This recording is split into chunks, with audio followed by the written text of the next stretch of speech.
I'm playing Anna Cramling. And it says here, Anna Cramling is streaming. I would imagine so. Good luck, Miss Cramling. Round 5 of Title Tuesday. Hope I get to play a cool Gambit. Let's play the Grafe Benko. Let's go. Let's go. Benko Gambit. Gambit glasses on. I guess she's streaming too. I wonder what her reaction is to this. So it's tricky, right? Because it's not just the Benko. It's not here and b5, which would just be a regular Benko. What we have here is a little trickier. E4. So this is an interesting line. Okay, b4 we should play. So we got to be careful here. This is a line in the Benko. This is a line in the regular Benko. I can't take it because after queen e2, my knight gets driven away and knight d6 is checkmate. So let's not blunder that. Now they have to defend e4. Why is it reconnecting again, bro?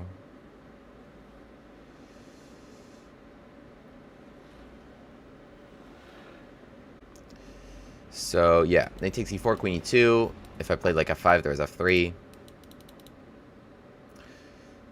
I'm just going to trust her that I can't take this pawn. I feel like there's compensation.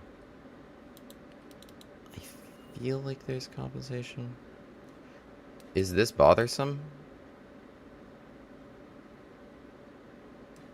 Let's just play g6. Let's just get our bishop and our king out. The question is, do you want... Oh, yeah. Well, that was my question, actually.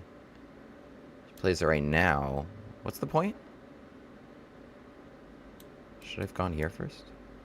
What is the point?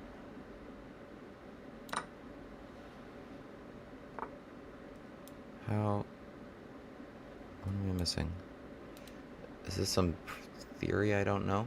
Okay, I can't allow knight c7, right? Takes bishop g5. I don't know this position.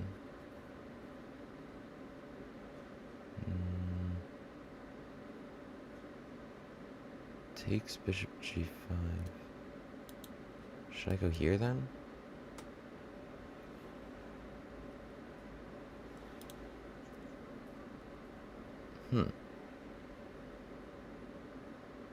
Okay, takes bishop g5. I can't believe she gambited against me. I think I have to go here. Or no, where can I go with this rook so that I don't lose this? I guess this move. Because bishop e7, take, knight d6. Then f7 hangs. That doesn't seem pleasant.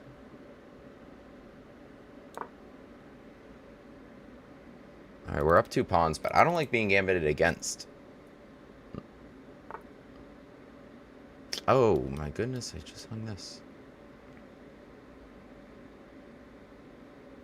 She got me. Damn.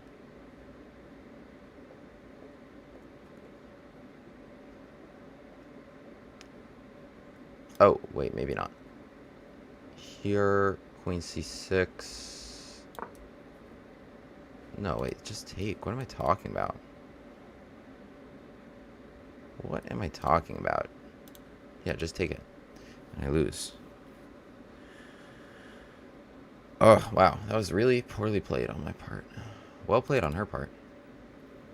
I guess... Damn, I didn't know this little trick. e5, d6. Out of the Zaitsev variation in the Benko. No, here and I resign. I don't know what else. Check. Take here. There's like no... I don't even know how to continue the game.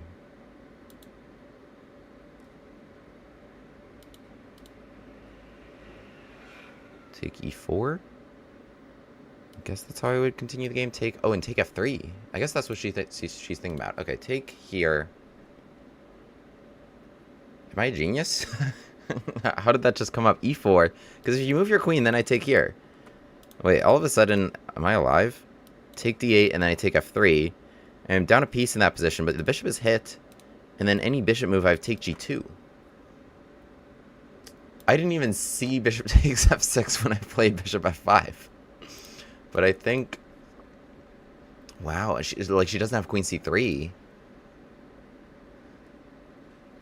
Oh man, I thought I was going to resign immediately. So queen b7... I would play what? I don't have bishop e7, because then you take f6, and then I get mated. So, how do I not lose immediately? Okay, she goes for this. What was... I think maybe queen b7 and... No, bishop e6. So she goes here. Okay, I mean, I should take this, right? And then bishop d5, presumably. Okay, wait. Oh! Oh, no, wait. Take queen. I thought I was getting mated on bishop c6, but I'm not. My queen defends bishop c6, checkmate. Okay. I'm up a rook, but both rooks are hanging, and so is checkmate. What a crazy position. So... both rooks are hanging, and so is checkmate.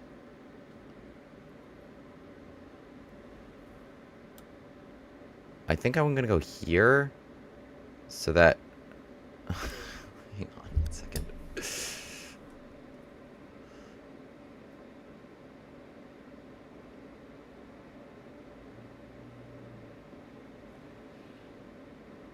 This is insane.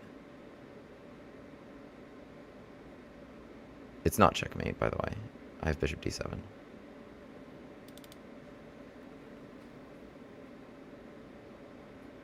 What? They just zapped my time again?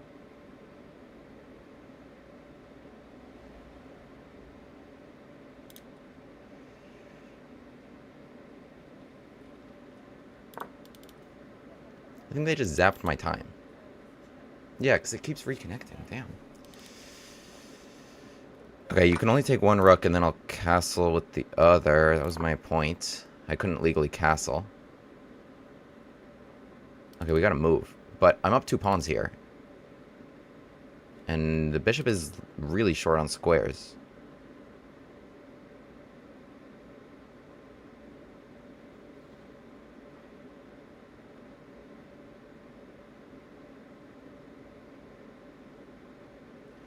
I think we're g8 and g5.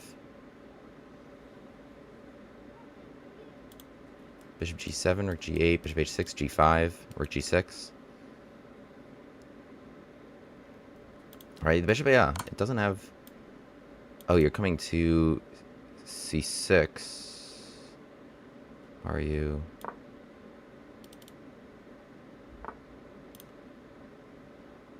Here.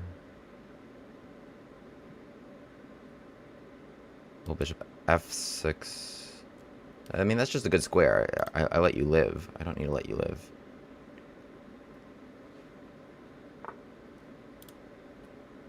I think you're out of squares. No.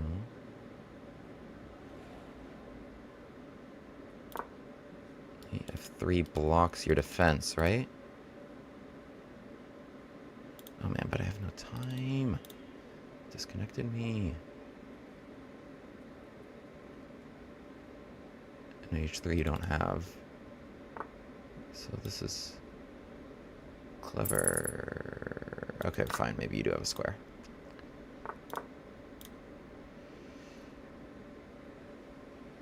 But I should just be up a few pawns.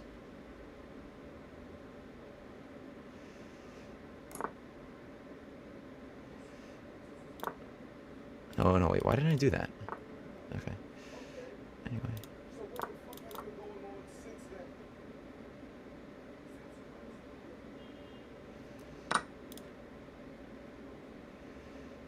Oh, I'm down a piece? I was not counting. Okay. Whoops. I didn't realize that.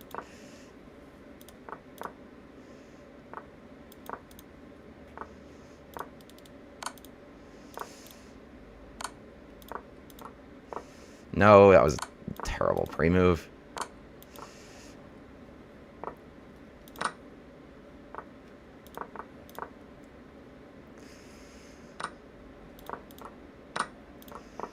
Oh, Give me that. Yes. Oh.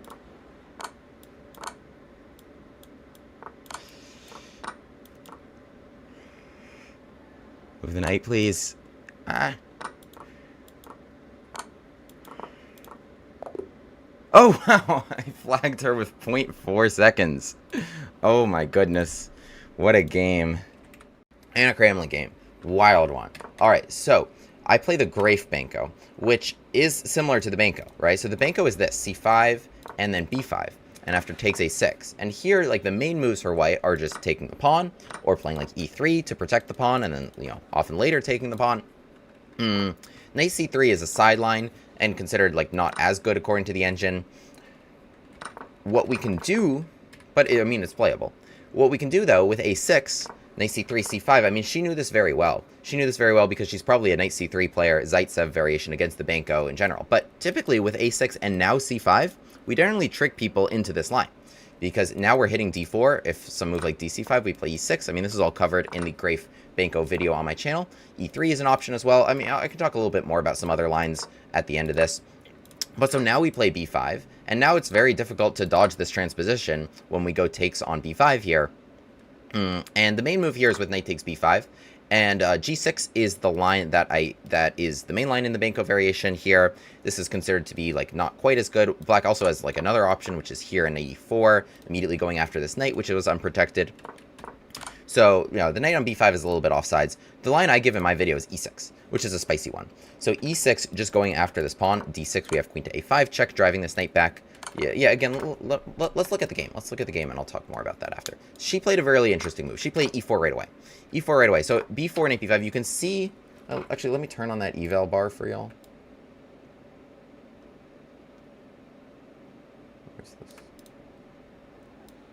Let me just get that out of the way. So you can see here on the eval bar... Yeah, you can see here on the eval bar... that it drops, but there's a lot of tricky stuff. There's a lot of really tricky stuff here. So with knight b5, she starts to deliver some tricks against me. So knight takes e4 is the first one that I dodge, because queen to e2 hitting the knight, and then whether or not you hold it for a second doesn't matter. If the knight moves, you get checkmated, which is a crazy checkmate. So we didn't fall for that one. We played d6. So now we're sort of threatening to take this pawn again, and we stop the advance of these guys. But we're not up a pawn, right? We're not up a pawn. She declined the Benko gambit. So she plays now bishop to c4, and now here's where I start falling into some trouble. So again, knight takes e4, not the best, because queen e2, there's a lot of compensation here. Knight to f6, bishop f4 here. This pawn is still hanging due to a brutal pin down the e line, and I am lacking development. She never took the pawn. She's putting on the gambit glasses. So I play g6, which actually invites this crazy line, e5. So g6 wasn't a mistake according to the engine, but probably would have been better to play it with knight d7 to maybe take away this resource. Okay, g6, you can still see that it's a slight advantage for black according to the engine, but she goes for this crazy line e5. So this is like really good preparation. I take e5, d6. Crazy. So it's -1. It's -1 actually. This is wild. So it's -1 if I find the right moves. I play pawn takes d6, so we're up 2 pawns now. I tried to gambit, but already on move 10, I'm up 2 pawns, and now bishop g5. Everybody's on the back rank, and we've got lots of problems here because this is soft, and d6 is a problem, right? So if bishop e7, they can take here, grab d6, and also grab f7. So not clear what to do, and also takes and knight c7 is a problem. I play knight to a6, which is a huge mistake. What I was trying to do was cover against knight c7, and now after queen to f3, I should be losing. After queen to f3, I should be losing, and I said that during the game that I should be losing right away. However, the best move here was knight b to d7, which makes a lot of sense. Just fortifying f6, so if takes, you can play knight takes with the queen still defending c7. And now if takes here, I don't know why I didn't find this move, in retrospect. This shouldn't have been that hard to find, but there's still tough things you gotta find here. It feels like white has some compensation here if they can castle and bring their rooks here, but with best play, black should almost have a clean pawn. But I don't know that best play is so easy, so I actually really like what she did. I really respect this line that she played. So, okay, I play knight to a6, and she gets me with queen f3. I didn't see this at all. I didn't see this resource at all. Queen to f3, targeting my rook on a8, and the knight on f6, which are both hanging, and so I should be losing right away. I play bishop f5, which I think saves the game. because I was like, oh, I defend here and defend here, which is just really stupid because I miss that takes f6 just redirects my queen. But I battled here with e4. The best line was what I said. So the best line was queen to b7, which attacks f7, very difficult to defend, right? So now when you take here, nobody's going to interrupt you from grabbing the rook. For example, bishop e6, you just take f6, and the rook will be hanging, or that rook will be hanging after the queen deals with that. So not pleasant. Queen to b7 probably forces a quick resignation. But bishop takes f6 is actually still really good, because after e4, the move we both missed was queen takes f5.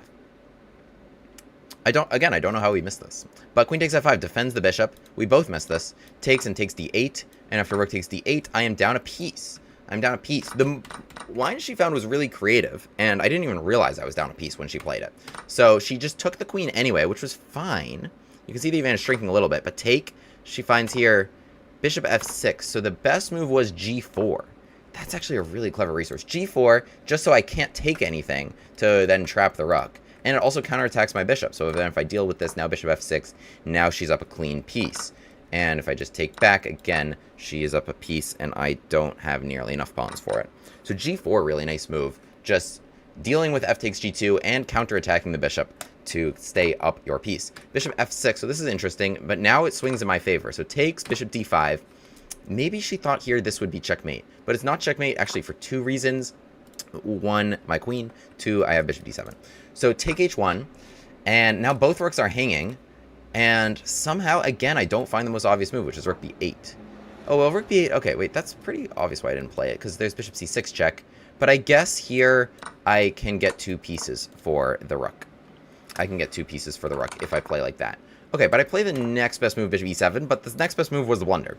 So bishop e7, they take here, and I castle, which seems good. I actually didn't realize I was down a piece. I have two pawns for it. Wild stuff has happened here, right? I mean, this whole position is crazy. I got both rooks hanging, and I can't really defend either of them easily. So I play here bishop e7, takes, castles.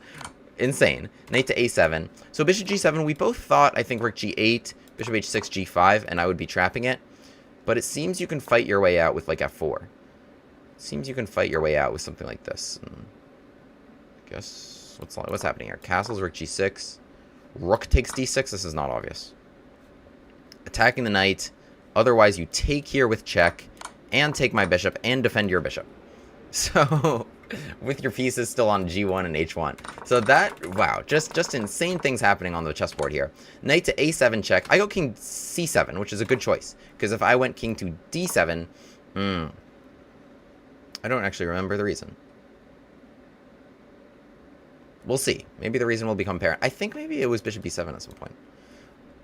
So, I go king c7, which there's a big gap. Maybe I just got lucky. I actually don't even remember. So, I go king c7 here, bishop g7 now, rook g8, so it's a big difference here. My best move was here. Rook e8, something there. Because if castles, there's bishop g5. You just get toasted along these diagonals. That's a resource I didn't see. So, the king is just cut off. And otherwise, yeah, I'm threatening bishop f6 check. Okay, wild one. So I go rook g8. I just proceed with this idea of trying to trap the bishop. Bishop h6, g5. We both think this is effective. We both think this is so effective. So that's why she did this idea of knight a7 to go knight c6 to try to distract my bishop so that she doesn't get her bishop trapped. So I go your bishop g5, which is a nice move because now you're running out of squares here. You don't have knight h3 to keep bothering me. And if knight f3, now I just move somewhere and now both of these are hanging. So, bishop g5, you need to find something else. So, h4, which is interesting, trying to create that square. I take it, and now you create that square. I come back, bishop f6. So, my best move was this check. My best move was this check. And then... I don't know. Maybe this is hanging. Yeah, this is hanging at some point. But that's not even the best move. But it feels like you should take it. So, okay, I mean, I reroute back bishop f6, trying to take this pawn. She castles to defend it. I probably should have played g5 to make some annoyance here, but we play rook e8. Okay, now I think finally things have settled down a little bit, and you can see, like, just after all this insanity, back and forth, like an absolute roller coaster ride here, I have 3 pawns for the bishop, but look at the time, 46 seconds to 15 seconds. So, it's equal, but it's not equal on the clock, but this game ended up being decided on the clock. So bishop f4, I play bishop e5, trying to defend d6, best was here, and the knight's hanging, but there's rook takes. But craziness, because rook takes hits the bishop. So I play here bishop e5. She takes it, takes, knight a5. That makes sense. That knight was in hot water. I play e4, trying to cut that off. And I'm just, like, trying to push with my pawns here. I'm just trying to push with my pawns. Knight c4. I'm just trying to reroute my pieces in the game. Obviously, this knight probably should sit on f4, kind of in the way of my pawns, and can hop around and continue to bother me. But that's what she does. I go knight c6. We both miss f3 here, which, owing to the pin, is actually running my bishop almost completely out of squares. I gotta go there and then get taken, which is not fun. We both miss that. Knight to d5 check. King there. We both miss the fork. Just wild stuff. They check here. Gets annoying for your knights. Now you go knight f6, but I'm able to move my rook. But I don't. I don't even move my rook because it's 25 seconds to 6 seconds. We're just trying to move quickly. Takes my rook, king e5. So here I'm completely losing. I'm just down to rook. But what happens here? So just trying to send my pawns forward. I miss knight e2. And then I'm like, oh my god, I missed knight e2. And then I got another chance for knight e2. So that was good. Knight e4 wasn't the best. Yeah, you needed to keep the bishop there, but okay, I mean, it's just craziness. I'm down here, 12 to 1, 13 to 1 on the clock. Guys, 15 seconds to 2 seconds here. You can look at the time. 13 to 1 second on the clock. Somehow we made this work because we pushed, we promoted, we almost checkmated. I was like, yeah, check me. I need to end the game. I was like, okay, let me just take stuff. So I take stuff, check here. Okay, I take more stuff. What's the time here? I'm losing 0.1 seconds per move. You can see 1.2, 0.9, 0.8, 0.7, 0.6. I'm losing 1 second per move. But I don't know, she thinks for a while because I guess you're getting mated. And I'm just throwing stuff. And finally we get her with 0.4. So yeah, 0.1 seconds per move. I guess that's what you lose on a pre-move. Just a wild game against Miss Cramling, who played very well. I mean, that just came down. Like if you're winning when the time scramble starts and you have more time, then you're a better then you played better chess than your opponent. You just got outmoused. That was the problem. So, okay, the line here with a6 and c5 is interesting. This is the Great Benko Gambit, and I give it on my channel. What we're trying to do is transpose here. And then force an awkward transposition for white. If we played a6 like in this position, then white would have this nice move a4, just completely shutting that down. But you wouldn't want to play a4 now, because then I wouldn't play c5. I would just use this b4 square, camp out there forever without a pawn ever coming to a3. So knight c3 here, c5. E3, I mean, it's playable. I give this one on my channel as well. Here, what we do is e6 and play d5. We're trying to play dc4 and b5. Hitting the bishop here in these lines. So like, for example, here. Let's say you move your bishop. I'm going to take it and use my pawn on a6 to play b5 and get some nice positions here. So knight f3 I also give on my in the original video. It's with d5. You can check out that full video for the full repertoire on everything you need to know to play a6, including on moves other than knight c3 and how we make this move useful all the time. Generally, it's something like this. We try to take c4, especially if the bishop's trying to move twice, and put our pawn on b5 for bishop to b7. So that's why a6 becomes useful. And here, yeah, so knight takes b5. I'll touch briefly on some of my ideas here, because g6 is obviously main line Benko Gambit stuff. You're trying to put the bishop on g7, castles, pawn to d6, generally bring a rook to b8 and use these open files that you've got in the Benko with all this queenside pressure. That's what, you know, pawns are gone, so that you're able to use those open files, and you should have some very speedy development and a very solid position. But I like this move e6. E6 is what I give in the video here. It's some fun lines. d6, I was talking about this, queen a5, check with the knight hanging. Knight c3 here, knight e4, pressuring the knight, and if bishop d2 to save it, we can take and use rook a6. Again, that pawn's not developed. You have no development here, and after rook a6, it's a really clever move, but we just eat that pawn with a really, really nice position. You know, you're not even down a pawn at all, and the center is flowing.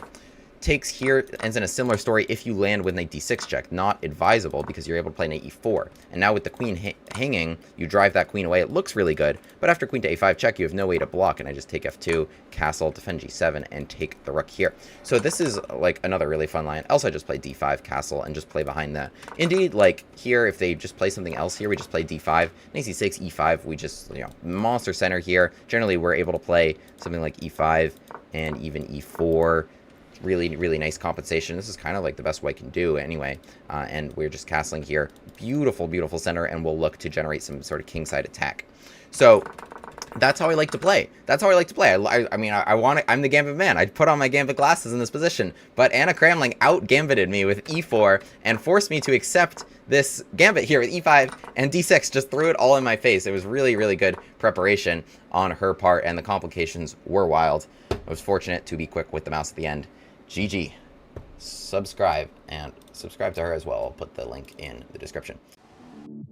William Grave, the Gambit Man, takes his seat at the board. e4, e5, knight f3, bishop c5. The Bushcast Gambit on the board, on with the Gambit glasses.